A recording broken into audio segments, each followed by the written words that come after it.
What's up? It's Robert from Existence First.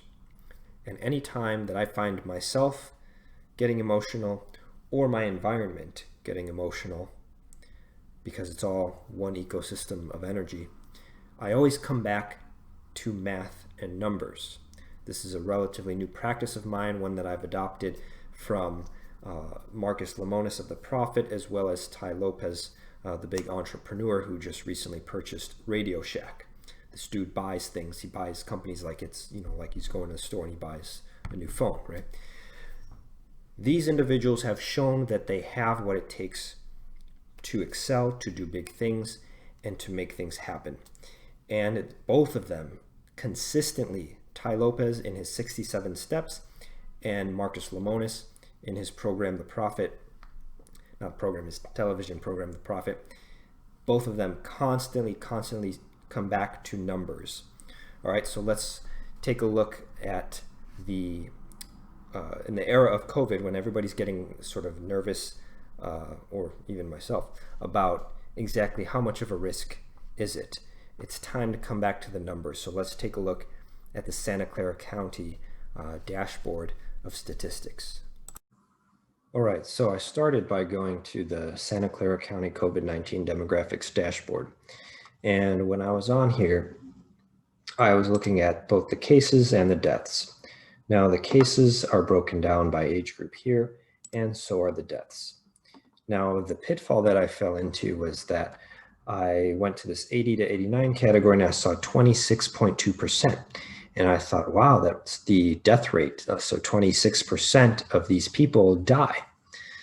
And same with this, 21% of the 90 plus and 21% of the 70 to 79. And that's not exactly what these numbers mean.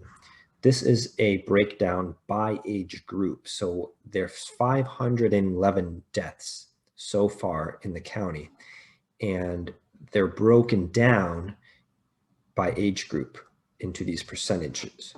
So what you have to do is you have to kind of reverse engineer this if you want to know actually how many people died in each age group.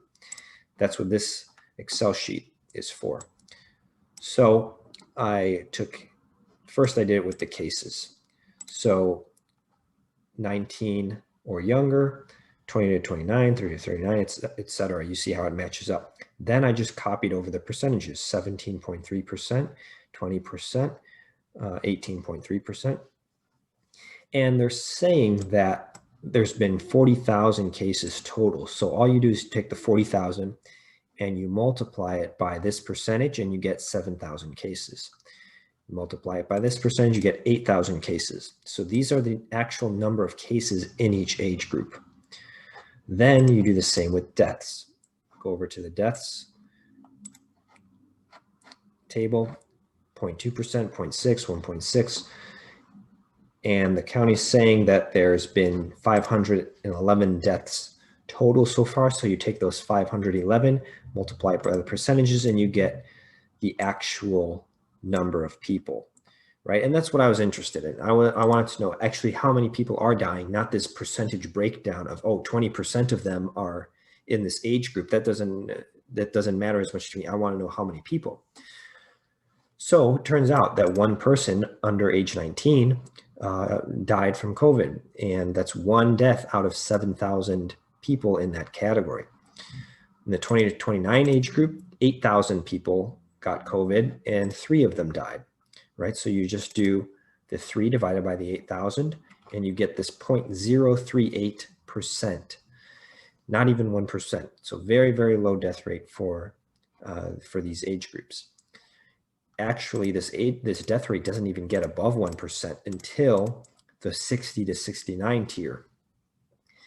There were 3,000 people in this age group, 60 to 69, that caught COVID. And of those 3,000, 79 died. So that's 2.5%. Then 70 to 79, that age group, 1,500 people got it, 109 died. 80 to 89, 934 people got it. Of those 900, 134 died. Now the percentages are going up. And last, in the 90 plus category, 487 people got it. 112 of those people died. that's a 22.9, almost 23% death rate. So if I were 90 and above and I got COVID, I would have pretty much a 23% chance of dying. That's what it seems like from these numbers.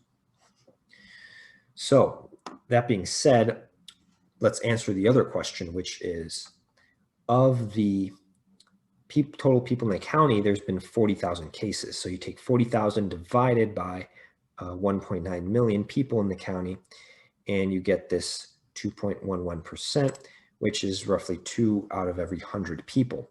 So then you got to ask yourself, so did 2 people out of every 100 catch COVID?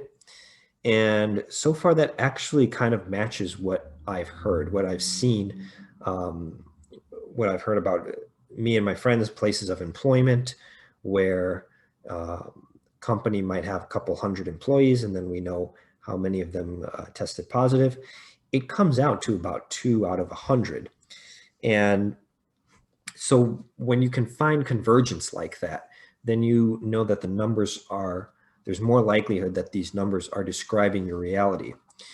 But the point from this video is that the numbers you're given are not always the numbers that you are interested in, and you certainly shouldn't get emotional over numbers that are published to you, because you really have to dissect them and understand exactly what those numbers mean before you have any sort of emotional reaction to it.